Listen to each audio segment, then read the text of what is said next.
Welcome to Saturday Night the Movies. I'm your host, Steve Rubin. Our producer is Ben Shrewsbury. Joining us is action-adventure author and spy film buff Steven Kobrin, whose latest thriller novel is The Man from Belize. Steve, what is your favorite spy movie? I ended up going with Thunderball. And for me, it's Thunderball for a variety of reasons.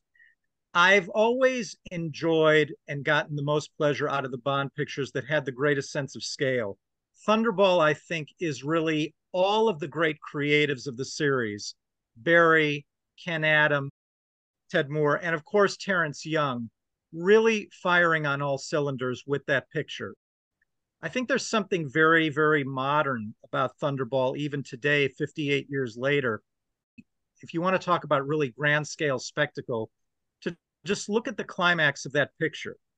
Look at that extended underwater battle in Thunderball. And I don't think there's been a modern film yet today that has the kind of scale, the kind of grandeur, the kind of visual beauty that that sequence alone has that can match it. Certainly can't top it. I don't think so. And it has my favorite Bond girl was Claudine Auger. Oh, And I totally agree with you there. What sharp little eyes you've got. Wait till you get to my teeth. I mean, who could deny that Luciana Paluzzi was also just as fantastic as Auger? They really were a great pair and kind of a marvelous contrast that added so much dimension to that film. It has one of my favorite Bond villains, Adolfo Celli, as Largo. You know, as much as I love that climax, I mean, who could deny that opening sequence where the fight scene with the assassin who you think is a female, and I think, correct me if I'm wrong, Steve, that was actually Bob Simmons, wasn't it? Right. Right. And Rose Alba played the woman before she became Bob Simmons. Right. It really all comes back to Terrence Young, though.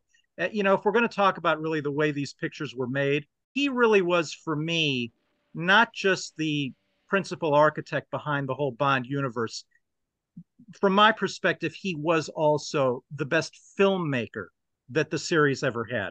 And so ultimately, for me, I think it culminated and it reached its apex in Thunderball for my taste. I think you got the point.